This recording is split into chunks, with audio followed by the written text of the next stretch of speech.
Welcome to WCG Talks Trials, the podcast where we dive deep into the world of clinical research, sharing the latest trends, insights, and best practices from experts across the industry.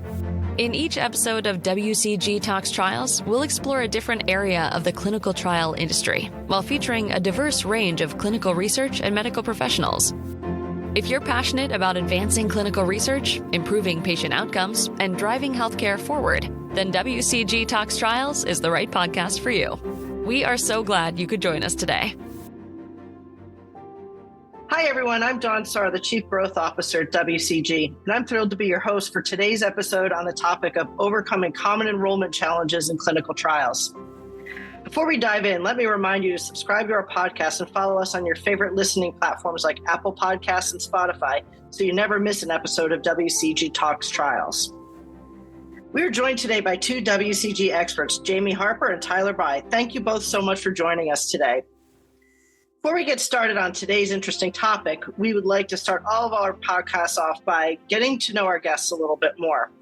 My question for both of you today is, how and why did you come to join the clinical research industry? Let's start first with Jamie. Hi, thanks, Dawn. Thanks for having me here today. My story really begins in the lab as a clinical laboratory scientist. And in the laboratory, I was really focused on the hematology department, working very closely with our St. Jude Clinic and Children's Hospital. So being on the diagnostic side of leukemias and other blood disorders made me really think, how can I help them feel better? How can I prevent some of these things from happening? And that led me down the clinical research world, where I became a clinical research coordinator for our local oncology practice. And at that private community oncology practice, I worked my way up to the director of clinical research, where I was there for about 13 years. So bringing that site experience to WCG has been very helpful. And my pathway was really convoluted. It wasn't a direct lab to clinical research path, but it really did begin in that laboratory space. Thanks, Jamie. Impressive experience. Now over to Tyler. Thanks, Dawn. And I echo Jamie's sentiment. Thank you for having us here today. So my background really in clinical research, it's all I've ever known on the professional side. Going into school and into college, I was, one of the many people who go in, knowing they want to go into the healthcare field, but not really knowing where. Took the pre-med track, did all of the bio and all the chem courses, realized that, being in practice wasn't what I wanted to do, but had the great opportunity right after graduating of becoming a clinical research coordinator at the University of Wisconsin-Madison Cancer Center, being there part of the radiation oncology team, running trials, working with patients day in and day out, and really getting to learn about an industry that, it's the biggest small industry out there. And I've been able to grow in the industry, grow my career, working both on the site and then on the sponsor side. And now here with WCG for coming up on 10 years, I've been sitting in this really unique position, working with all sorts of clinical research, all sorts of sponsors, all sorts of indications, and really understanding how we can help accelerate the efforts of recruitment and ultimately getting therapies to patients faster. That's great. Awesome experience as well. And really interesting to hear you both have, interest and passion in oncology, which is an area that interests me a lot as well. So now we can dive into our topic for today's episode, overcoming common enrollment challenges in clinical trials. Can you discuss the main obstacles organizations find in hard to enroll studies? I'll jump in on this one. So I think we're in the unique position. Jamie and I both get to speak with sponsors and sites all day out, every day, to understand what they're going through and understanding that enrollment, well, it seems simple to have somebody join a study. There's a lot that goes into it. There's a lot of work that happens. And I think one of the pieces where, we see this day in and day out is competing studies, competing trials that are out there. We know that there are a lot of different organizations, there are a lot of different interests and a lot of different reasons why certain indications have a lot of different studies that are competing. We know that a patient is being offered, multiple studies, but they have to choose one. And what we get commonly hear from sponsors is that, why is it their study not being chosen? Why is their study not enrolling that patient? Why are they potentially looking at another one? And as we hear about that, there's a multitude of reasons why, but it really comes down to understanding, how do you overcome those pieces as well? I know we're going to talk about a lot of that, but I think, the idea that there's the clinical trial landscape is always growing. That piece of itself is definitely a challenge for a lot of the industry. Right. And I think it's a common misconception that one study site is just doing one trial in that indication, and that's just not the case. And it often comes down to a question of if you have multiple studies in the same indication or the same area, the question becomes, do I choose a study that's easy to conduct but doesn't pay as much? Or do I go with the sponsored study that is a little bit more difficult and more time consuming, but they pay more? So what's the priority? Is it the bandwidth and the time and the patient need, or is it the financial need in order to keep the doors open at the institution? So I think that's a very common push and pull that we see at the sites. And I also think with that, the recruitment plan is very important. And one of the issues that I saw from my site was we would have at the feasibility portion, we would have a recruitment plan in place in order to really determine if we can even conduct the study or not. But then the SIV and site activation may take 6, 7, 8 months. And by that time, the recruitment plan is now out of date. And the time that had been allocated to do the recruitment plan in the first place is now taken up by other studies that are coming through. So being able to reinvest that time that was spent in the recruitment plan in the first place is no longer available. So that study tends to get pushed to the side. So that those recruitment plan development to activation, that timeline is very important. I know one of the things people talk a lot about is referrals. And you touched on something that kind of triggered this in my mind, Jamie, is that, a lot of the times physicians don't want to lose the patients from their practice for them to be referred out to a research program at another facility. So how would you suggest that folks overcome that challenge and make sure that, the patients that could benefit from the trials are perhaps referred away, but maybe that practice still is able to stay involved? I think part of the reason for that is a lack of information. The physician who's referring needs the information of what the study entails and reassurance that the participant will come to that research site for the research conducted visits. They're not usurping that patient over into their patient population.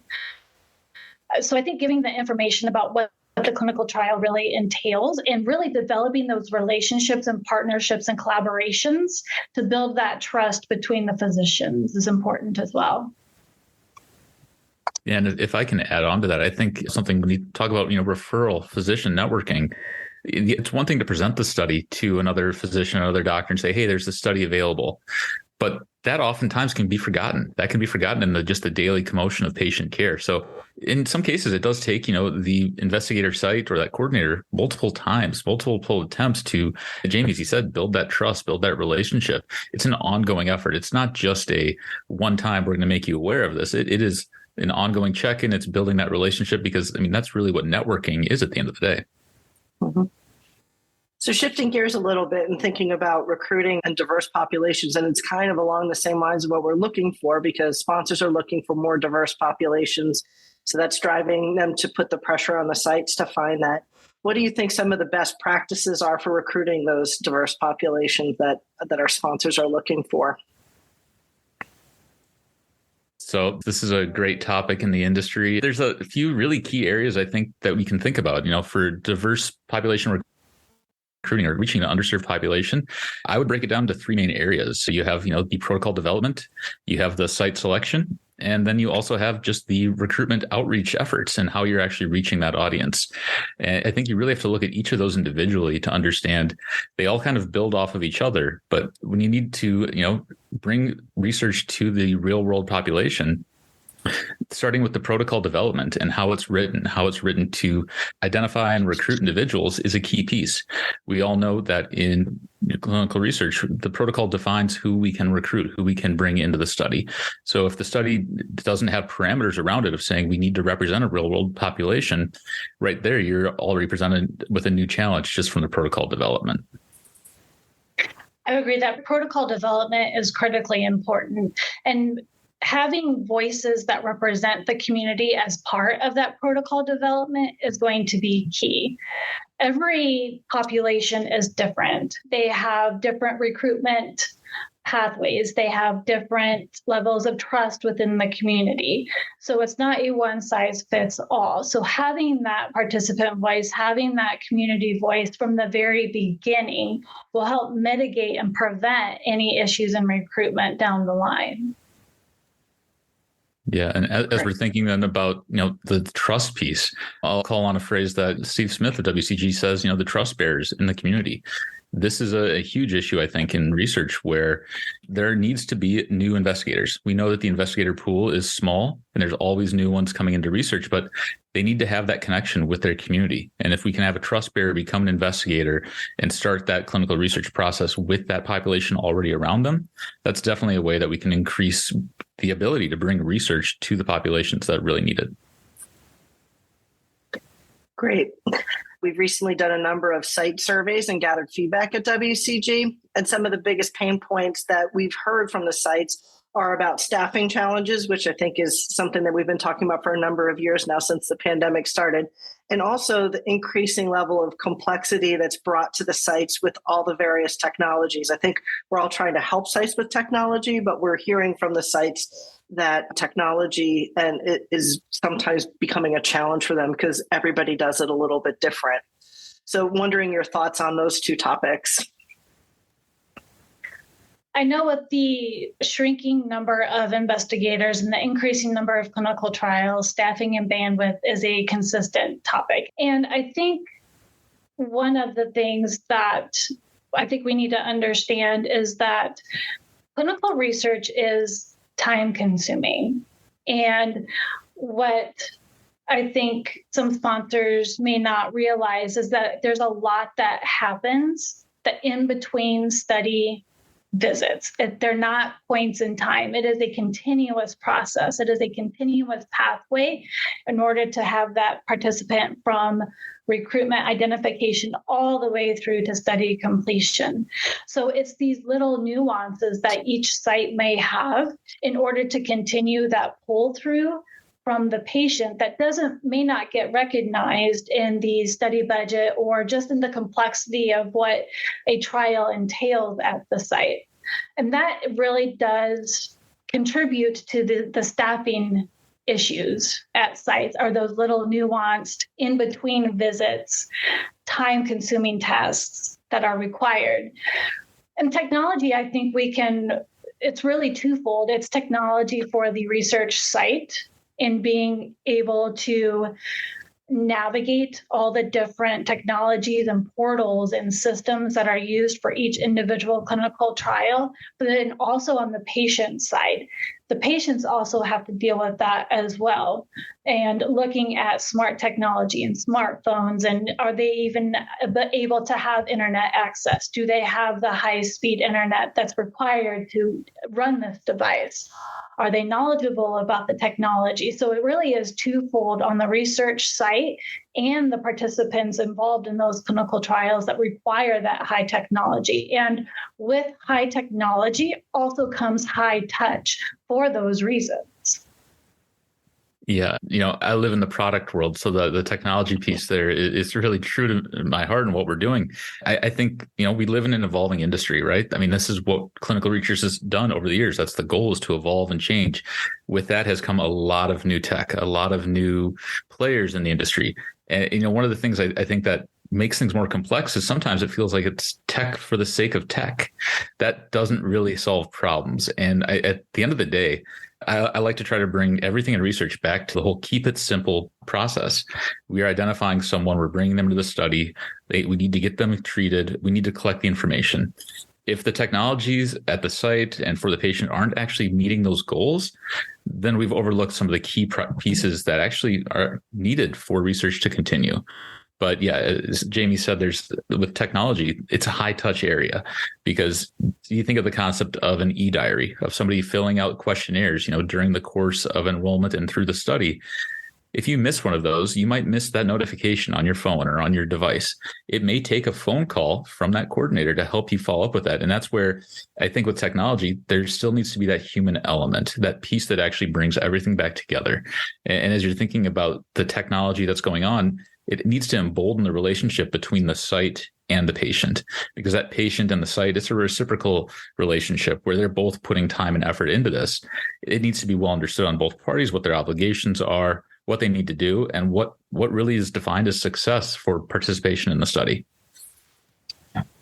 Yeah, I think with the tech topic, we definitely kind of skirted the issue of patient centricity a little bit too. So maybe we can just dive into that a little bit more.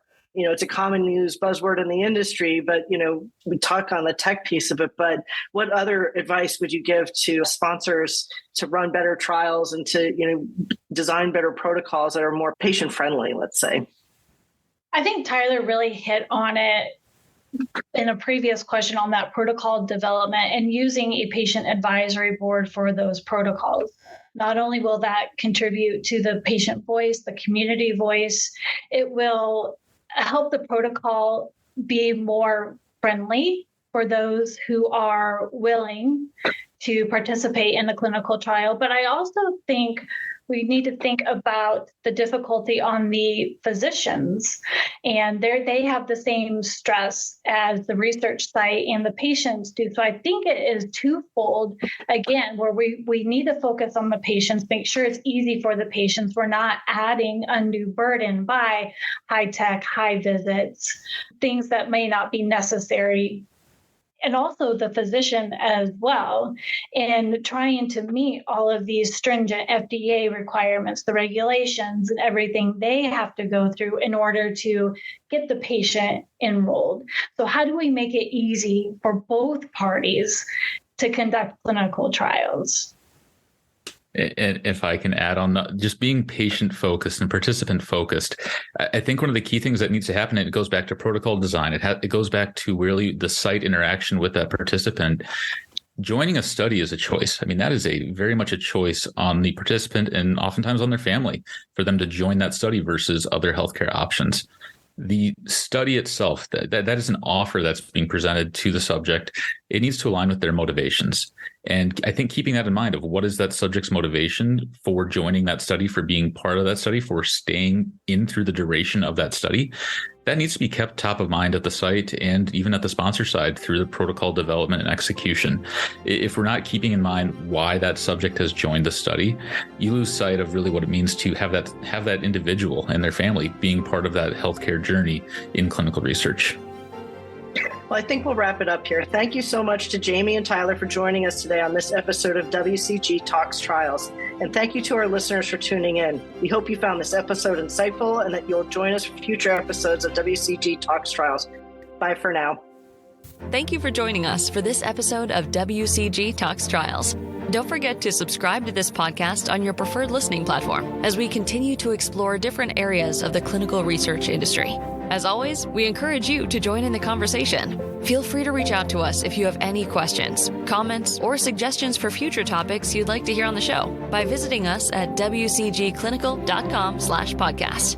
We're here to serve as a trusted resource as we work to improve lives and accelerate clinical research together.